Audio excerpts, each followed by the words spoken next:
कविता, नई नवेली बहू ने घर से बाहर कर दिया क्या, जो तुम यहाँ धूप में बैठी हो? देखो तो भला इस समय कौन इस तरह पार्क में बैठता है।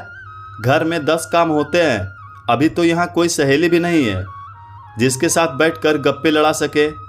सरिता जी ने हंसते हुए कहा, जो अपनी बालकोनी में कपड़े सुखा रही थी कि उनकी नज़र कविता जी पर पड़ी। अरे नहीं, तुम गलत समझ रही हो। मेरी बहू परिधि ऐसी नहीं है। उसने तो मुझे जानबूझकर यहाँ भेजा है ताकि मैं थोड़ी देर धूप में बैठ सकूं। इससे विटामिन डी मिलता है। अब सुबह का काम तो बहू संभाल लेती है। वही कहती है कि मम्मी जी, आपने सारी उम्र बहुत काम कर लिया, अब आप आराम कीजिए और खुद का ख्याल रखिए। ये जो आपके जगह जगह दर्द होता है वो विटामिन डी और कैल्शियम की कमी की वजह से होता है। इसलिए आप सुबह की धूप में 1-1.5 घंटा बैठ आया कीजिए। और मैं अकेली नहीं हूँ, मेरी मनपसंद किताबें भी साथ में है जो मैं कभी तसल्ली से पढ़ नहीं पाई थी। पर अब बहू के आने के बाद उसने मेरे शौक़ को समझा और बोली, आप पार्क में धूप में भी बैठ जाया करो और किताबें भी पढ़ लिया करो। अब हमारे फ्लैट में बालकोनी में सुबह के वक्त धूप जो नहीं आती है। ये सुनकर सरिता जी की बोलती बंद हो गई। उनकी बहू ने उन्हें सुबह उठते ही काम पर लगा रखा है। और एक कविता है जो मज़े से बगीचे में धूप सेक रही हैं। कविता जी ने अभी 2 महीने पहले अपने बेटे अतुल की शादी परिधि से की थी। परिधि पढ़ी लिखी और समझदार थी। वो अपनी सेहत का बहुत ध्यान रखती थी। परिधि की शुरू से ही एक नियमित दिनचर्या रही है, इसलिए उसे खाने पीने, सोने, घूमने से लेकर हर काम में अनुशासन बहुत पसंद था। वो खुद भी सुबह उठकर घूमने जाया करती थी। इसी वक्त कविता जी पूजा करती थी, इसलिए परिधि के जोर देने पर उन्होंने हाँ भरी। पर वो बहुत जल्दी नहीं मानी। कभी दूध वाला आएगा, कभी प्रेस वाला, कभी फल वाला, तो कभी सफाई वाला। तो इन सब से कौन काम को कहेगा? तो परिधि ने भी कहा कि मम्मी जी, अब ये सब जिम्मेदारी आप मुझ पर छोड़ दीजिए। जिस तरह मैं 1 घंटा अपने आप को देती हूँ, आप भी उसी तरह दिया कीजिए। ये काम तो उम्र भर चलते ही रहेंगे। पहले कविता जी को ये सब समझ नहीं आया, पर धीरे धीरे उन्होंने इस अच्छी आदत को अपना लिया। कविता जी की ज़िंदगी पहले ऐसे नहीं थी। 3 बच्चों की जिम्मेदारी उठाते हुए वो खुद का आराम और सेहत को भूल गई थी। जब से वो शादी होकर आई थी, तन मन से इस घर को समर्पित हो गई थी। सुबह से लेकर रात तक बस घर की जिम्मेदारी उन्हें निभानी थी। अपने लिए तो कभी कुछ सोचा ही नहीं था।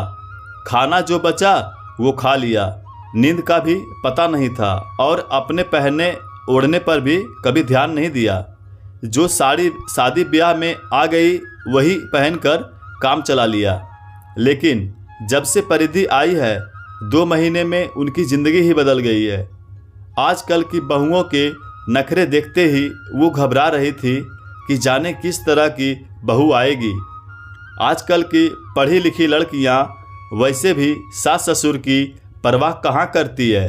उन्हें तो बस अपने आप से ही मतलब होता है, अपने पर ही ज़्यादा ध्यान देती है। जब परिधि दुल्हन बनकर आई थी तो कविता जी थोड़ी सी सहमी हुई थी, क्योंकि उसे परिधि के साथ ही रहना था। पर वो ये सोचकर भी घबरा रही थी कि उनकी और उनके पति अशोक जी की आदतों की वजह से कहीं बहू नाराज़ ना हो जाए। अशोक जी को बार बार चाय पीने का बहुत शौक़ था और कविता जी को घर के बने पकवान पसंद थे। वो झट से कोई भी मिठाई या नमकीन घर पर ही बना देती थी। आजकल की बहुओं के ये सब फालतू काम ही लगता है। कविता जी का भी वही हाल ना हो जाए जो उनकी बड़ी बहन रुक्मणी जी का हुआ था। वो भी बड़े चाव से बहू लाई थी, पर बहू ने आते ही कुछ महीनों बाद ही झगड़ना शुरू कर दिया था।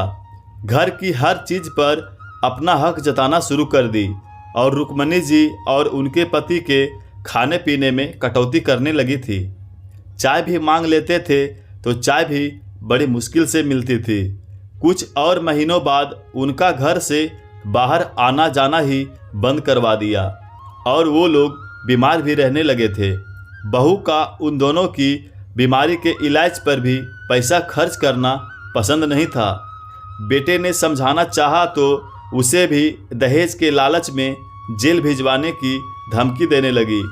बेटे के गृहस्थी बनी रहे इसलिए दोनों सब चुपचाप सहते रहे। जब रुक्मणी जी अपनी छोटी बहन कविता को सब कुछ बताती थी तो उनका दिल भी दहल जाता था। वो बहू नाम से ही डरने लगती थी। रुक्मणी जी उन्हें हर छोटी बड़ी बात बताया करती थी और आखिर 2 साल बाद ही दोनों सास ससुर को उनकी बहू ने वृद्धाश्रम पहुंचा दिया। ये सुनकर कविता जी के रेंगटे खड़े हो गए थे। अतुल और परिधि जब हनीमून से लौटे तो परिधि ने आते ही घर संभाल लिया। वो रसोई में भी अच्छे से सब काम कर लेती थी। एक दिन अशोक जी ने दोबारा चाय बनाने को कहा तो परिधि ने कह दिया, पापा जी अब आपको दोबारा चाय नहीं मिलेगी। ये सुनते ही अशोक जी और कविता जी का चेहरा फीका पड़ गया और उन्हें अपनी बड़ी बहन रुक्मणी जी का चेहरा नजर आने लगा। तभी परिधि आगे बोलती है, पापा जी आपको पहले ही हाई बीपी डायबिटीज़ है तो ज़्यादा चाय आपको नुकसान करेगी। आप चाय की जगह हर्बल टी और ग्रीन टी पिया कीजिए। शुरू में आपको इसका स्वाद पसंद नहीं आएगा पर धीरे धीरे यही चाय आपको अच्छी लगने लगेगी। आपकी चाय की लत भी छूट जाएगी और सेहत में भी सुधार हो जाएगा। मैं खुद आपको कल से ये चाय बनाकर पिलाऊंगी। परिधि के मुंह से ये सब सुनकर दोनों को अच्छा लगा। उन्हें लग रहा था कि कहीं बहू उनके खाने पीने पर रोक तो नहीं लगा रही है। अगले दिन परिधि ने उनको सुबह की चाय बनाकर दे दी और दोबारा मांगने पर अदरक नींबू वाली ग्रीन टी बनाकर पिलाई तो उन्हें बहुत अच्छी लगी। धीरे धीरे उनकी चाय की लत ही छूट गई। बीपी और डायबिटीज भी ठीक रहने लगे। सेहत में भी सुधार हो गया। देख लिया, सभी बहुएं एक जैसी नहीं होती है। हमारी बहू तो बेटी बनकर हमारा ख्याल रखती है। उसे हमारे आराम की भी चिंता है और सेहत की भी। अशोक जी ने हंसते हुए अपनी पत्नी से कहा, हाँ जी ये बात तो आपने एकदम ठीक कही, वरना मैं तो घबरा ही गई थी। मुझे तो रह रहकर दीदी की शक्ल याद आ जाती है। उनकी बहू ने उनके साथ कितना बुरा किया था, उन्हें वृद्धाश्रम ही पहुंचा दिया था। अगले दिन जब अशोक जी और कविता जी सोकर उठे तो परिधि ने कहा कि मम्मी जी, पापा जी, आज हम सब कुलदेवी के दर्शन के लिए चल रहे हैं। वहीं पर ब्राह्मणों को भोज भी करवा देंगे। अरे हाँ, आज तो मेरी सास की पुण्यतिथि है। तुम्हें कैसे याद है? कविता जी ने पूछा।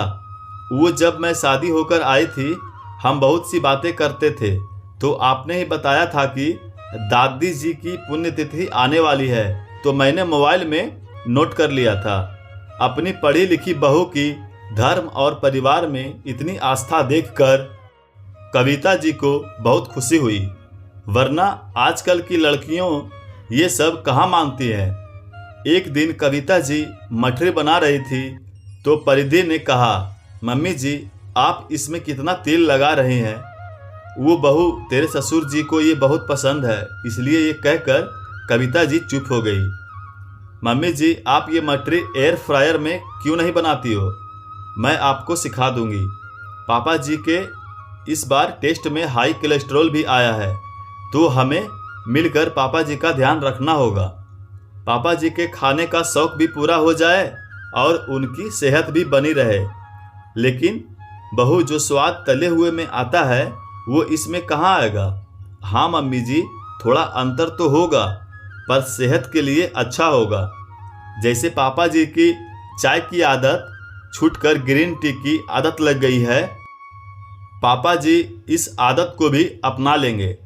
कविता जी को बहू की बात पसंद आई, उन्होंने वैसा ही किया। अशोक जी के 3 बच्चों में अतुल सबसे छोटा था। दोनों बड़े बेटे विदेश में रहते थे, जो 3-4 सालों में ही भारत आते थे और खर्च का 1 रुपया भी नहीं देते थे। उनको पढ़ाने लिखाने और विदेश भेजने में दोनों ने अपना घर तक बेच दिया था। छोटे बेटे अतुल को भी विदेश से नौकरी का ऑफर आया था, पर उसने यहीं मम्मी पापा के साथ में रहने का फैसला किया। अतुल की भी अच्छी नौकरी लग गई थी। परिधि से शादी को कुछ महीने हुए थे और अब वो भी अपना फ्लैट लेने की सोच रहा था। परिधि और अतुल फ्लैट देख ही रहे थे, पर उन्हें कोई पसंद नहीं आ रहा था। काफ़ी महीनों के ढूंढने के बाद उन्हें एक घर पसंद आया। फ्लैट के लिए पैसे देने थे। कुछ पैसे अतुल ने अपनी सेविंग से लगा दिए थे और बाकी के पैसे का इंतजाम नहीं हो पा रहा था। अशोक जी की भी साधारण सी नौकरी थी, उन्हें पेंशन भी नहीं मिलती थी और बाकी का पैसा वो बच्चों की परवरिश में लगा चुके थे। अतुल ने लोन के लिए आवेदन कर दिया था, पर डाउन पेमेंट भी तो देना था। आप मेरे गहने गिरवी रख दीजिए, किराए में बहुत पैसा जा रहा है। इससे अच्छा तो हम ये पैसा अपने घर में डालेंगे, परिधि ने अतुल से कहा। लेकिन तुम्हारे गहने ऐसे कैसे गिरवी रख दूं? तुम्हारे मम्मी पापा ने इतने प्यार से दिए हैं, ये तो ठीक नहीं होगा। क्यों ठीक नहीं होगा? आखिर कितनी इच्छा होगी मम्मी जी पापा जी की कि एक अपना घर लेने की। कितने साल उन्होंने किराए के मकान में निकाल दिए। आप क्या एक घर बनाकर भी उन्हें नहीं दे सकते हैं? आपका भी कुछ फर्ज बनता है। हाँ परिधि, फर्ज बनता है, लेकिन मैं उसके लिए तुम्हारे गहने गिरवी नहीं रख सकता हूँ। ये ठीक नहीं होगा। आखिर क्यों ठीक नहीं होगा? मैं भी तो इस घर की हूँ। आपका और मेरा एक ही सपना है। गहने तो बाद में भी छुड़ा लेंगे। घर एक बार बन जाएगा तो बन जाएगा। आखिर में परिधि अतुल को मना ही लेती है। अतुल फ्लैट बुक करा लेता है और कुछ महीनों बाद उसमें इंटीरियर भी करवा लेता है। कविता जी और अशोक जी को बहुत खुशी होती है कि उनके बेटे ने अपना घर ले लिया है। गृह प्रवेश का दिन आता है, सभी रिश्तेदारों को बुलाया जाता है। तभी परिधि कलश कविता जी को देती हुई कहती है कि मम्मी जी, आप ये कलश लेकर पापा जी के साथ घर में प्रवेश कीजिए। बहू, मैं ऐसे कैसे कर सकती हूँ? ये घर तो तुम्हारा और अतुल का है। हमने तो इसमें 1 रुपया भी नहीं लगाया है। मम्मी जी, आप कैसी बातें कर रहे हैं? आपके और पापा जी के आशीर्वाद से ही तो ये सब संभव हुआ है। मैं और अतुल घर लेने की हिम्मत कर पाए हैं। आपका आशीर्वाद हम पर सदैव बना रहे। ये फ्लैट तो हमने आपके लिए लिया है। आप हम दोनों के साथ नहीं रहेंगे, बल्कि हम दोनों आपके साथ रहेंगे। ये सुनकर कविता जी की आंखें भर आई। बहू, मुझे माफ़ कर देना। मैंने हमेशा से तुम पर शक किया। मुझे लगा था कि तुम जैसी पढ़ी लिखी लड़कियां सब एक जैसी होती है, जो अपने सास ससुर का सम्मान नहीं करेगी और हमें हर चीज़ के लिए तरसाएगी। पर तुम तो सबसे अलग निकली। तुमने तो हमारा बुढ़ापा ही सुधार दिया। रुक्मणी जी और जीजा जी के पास इतना पैसा था, वो सब उनकी बहू ने धोखे से हथिया लिया और उन्हें वृद्धाश्रम भेज दिया। जबकि हमारे पास तो बचत का 1 रुपया भी नहीं है। मेरे पास कोई गहना तक नहीं बचा, फिर भी तुम हमें इतना मान सम्मान दे रही हो। मुझे तो लगा था तुम दोनों इस फ्लैट में रहोगे और हमें वहीं हमारे हाल पर छोड़ दोगे। मम्मी जी, आपने ऐसे कैसे सोच लिया? मैंने तो आपको हमेशा अपने मम्मी पापा की जगह देखा है। कोई अपने मम्मी पापा को छोड़ता है या वृद्धाश्रम पहुंचाता है क्या? आपको मेरे व्यवहार से ऐसा लगा क्या? मैं तो आपका और पापा जी का ध्यान रखती आई हूँ। और वो नेम प्लेट देखिए, इस पर पापा जी और आपका नाम लिखा हुआ है।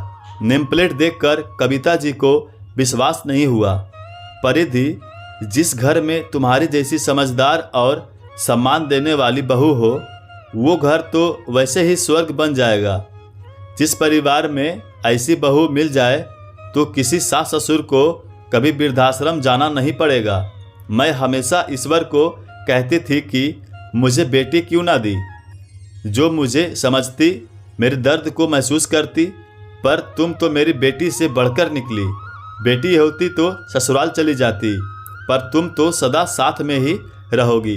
परिधि दोनों के पैर छू लेती है और दोनों से गिर प्रवेश का आग्रह करती है। कविता जी और अशोक जी गिर प्रवेश करते हैं। अतुल और परिधि को बहुत सारा आशीर्वाद देते हैं। पाठकों, शादी के बाद लड़की का जीवन बदल जाता है, वहीं लड़के के माता पिता को भी काफ़ी बदलावों का सामना करना पड़ता है।